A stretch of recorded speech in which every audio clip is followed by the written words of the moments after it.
Hello, you guys. It's me, Abacus. It is about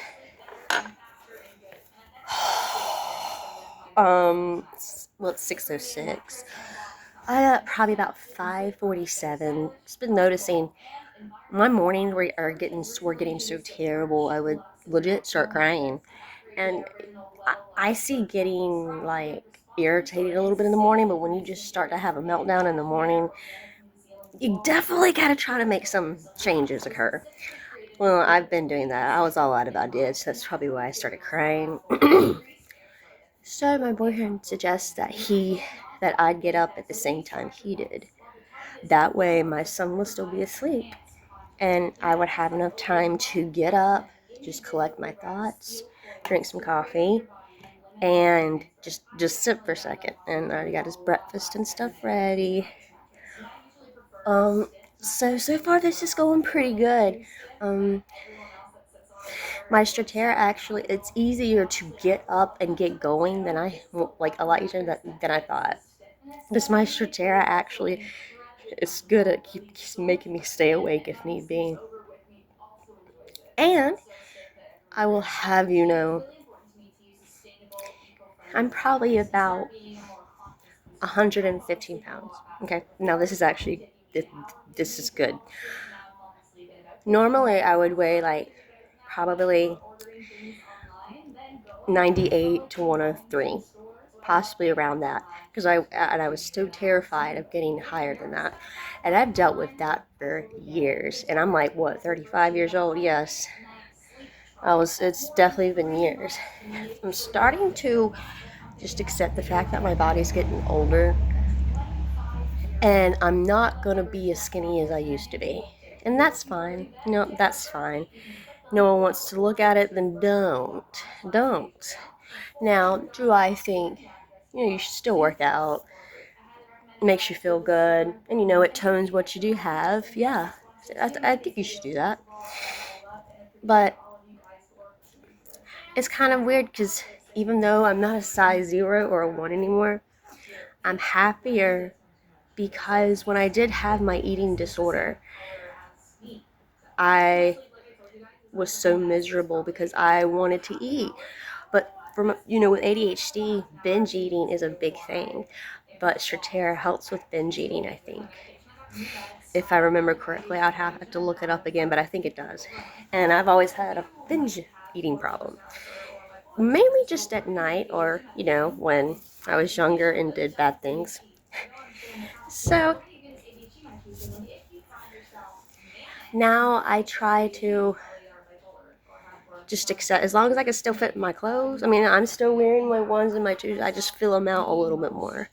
I got a little curve thing going. So I'm actually excited about that. Very excited about that. I I'll look in the mirror a lot, just at my arms and my body, to see, to make sure I'm still feeling good. And so far, I'm feeling good.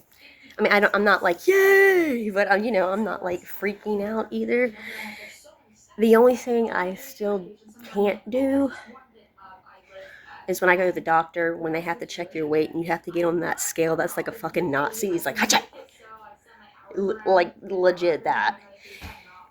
I can't look at those because not only do they give me anxiety, they're, I don't know, I think they overpower you by a couple pounds. So I always just look in the opposite direction, like my back's near where I'm supposed to be. So I do it backwards. The doctors, I've always kind of done that.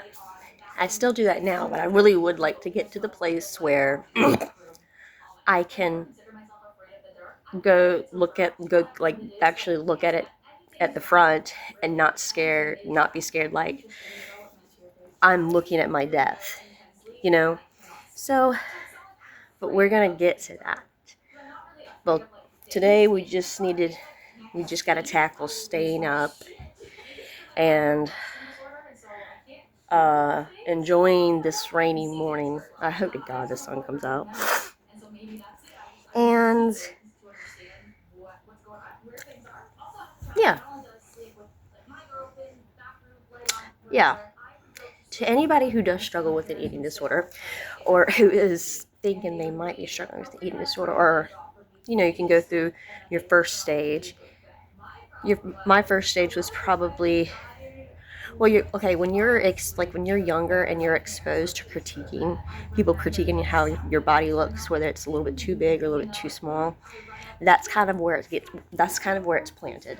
Okay, and as you get older, you're so used to hearing that if your body's not at where it should be in your head, you pretty much that's when you start doing the eating, like not eating or purging and then regurgitating it. I've never been one to do that, but I did have some other issues, and I didn't eat, and I was miserable, especially as I got older. I would always, my main things I always had to have were coffee and cigarettes, because that is what helped curb everything. That just shows you cigarettes are bad in themselves, especially if it's like an appetite suppressant. Um, it got so bad at one point to where if I'd get 1 pound over, I would have a meltdown, like a legit meltdown. So I actually had to go to the hospital one time because I was in so much pain from not eating and I was dehydrated. And the doctor looked at me straight in the eye, did not give two shits, like what he said, but was like, a girl probably a little bit older than you died on this table because of doing the stupid shit you're doing. And from the looks of how you're looking now, you're not too far behind her. You need to get this fixed. And I was like he had slapped me in the face. I was like, okay. Like, I just hope you clean the bed. I mean, yes, of course, I made a joke of it, was being lighthearted, but it's harder than you think to, like, parents who are dealing with children that have these disorders. A simple, you're fine, and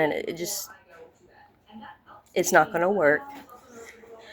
My suggestion would be to get some help as soon as possible, because just normally just like talking to your, and this is more from my perspective, no matter how much my parents, like my mom or grandparents, will tell me you are fine, and doctors would say you are fine, and if anything, I was very built because I was always running and I was always active, but it doesn't work.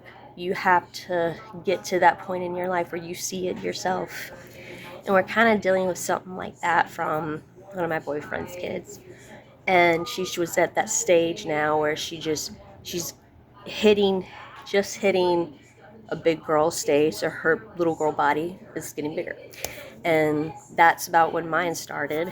So I just, instead of just telling her, you look this, you look that, which it wouldn't help. It just feeds it. Be like, well, you know what? You still look pretty. I mean, and honestly, she's like one of the most gorgeous people I have ever seen in my life. But she's not going to see that. So to anybody, especially the parents, like I say again, who have kids with eating disorders, just give them the help they can get.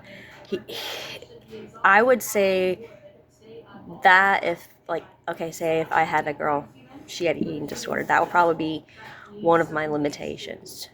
That I would be like, okay, I need to get her some help. I don't understand.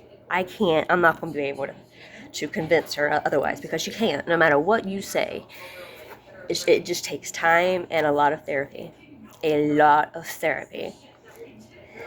And that's about it.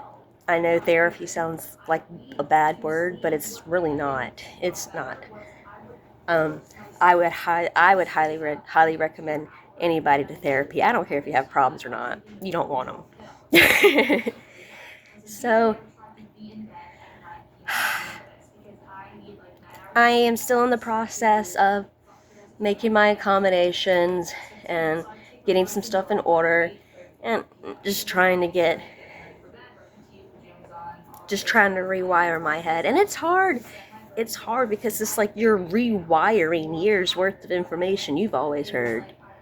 So, to anybody who's still doing it, and to even teenager, older person, whatever, you're doing a good job. It's hard, and it's especially hard the first day. So I hope you have a good support system, and if you don't, I'm right here, and I'm rooting for you, like a Cardinals game. Woo-hoo-hoo! I am rooting for you. All right, I've got to go because I'm getting bored, and I need to do something. So I will talk to you later. Y'all be safe and have a good day. Love you. Bye.